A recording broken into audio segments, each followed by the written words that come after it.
बड़ोदरा के खासवाड़ी शमशान में मूलभूत सुविधाओं की भारी कमी को लेकर बड़ा सवाल खड़ा हो गया है। शमशान में मृतक के परिजनों को पानी जैसी बुनियादी सुविधा के लिए भी भटकना पड़ रहा है।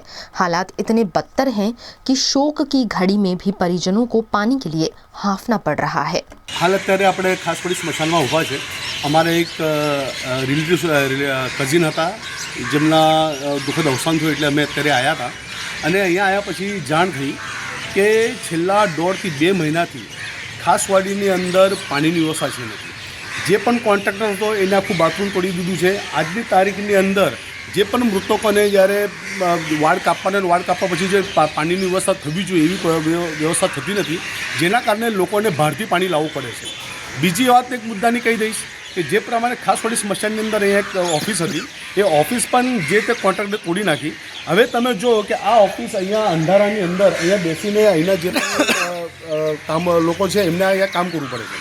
મારે તંત્રને એક જ કહેવું છે કે મરણ દાખવા જીવનની અંદર ખૂબ મહત્ત્વનો હોય છે અને જ્યારે આવી રીતે અંધારામાં કોઈ કામગીરી થતી હોય તો એ કેટલી યોગ્ય છે।